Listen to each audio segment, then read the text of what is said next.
బంగారం 22 గ్రాముల బంగారాన్ని 2,00,000కి తీసుకెళ్లాలని, 24 గ్రాముల బంగారాన్ని 2,25,000 రేంజ్‌లో ఉంచాలని, వెండిని 3,00,000 దాకా తీసుకెళ్లాలన్నది అంతర్జాతీయ గోల్డ్ మాఫియా ప్లానింగ్.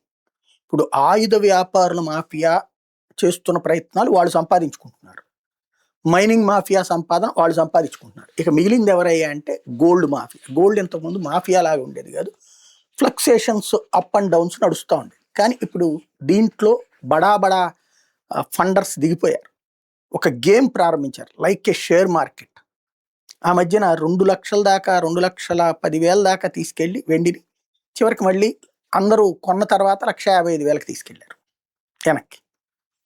అలాగే బంగారం ఆ మధ్యన 2,00,000 ఇది దగ్గర 40,000 దాకా తీసుకుపోయి ఇదే 1,34,000 దాకా తీసుకెళ్ళి 37,000 దాకా, ఆ తర్వాత మళ్ళీ వెనక్కి తీసుకెళ్ళి 1,27,000 1,28,000కి తీసుకొచ్చారు 24 క్యారెట్ల బంగారం. అట్లాగా మళ్ళీ ఇప్పుడు చూస్తే 1,44,000 నుంచి 1,45,000 దాకా 24 క్యారెట్లు, 1,31,000 నుంచి 34,000 మధ్యలో బంగారం 22 క్యారెట్లు నడుస్తుంది. వెండి రోజుకు 3,000 4,000 ఇట్లా పెరిగిపోవడానికి ఏముంది అక్కడ డిమాండ్? ఏమి లేదు.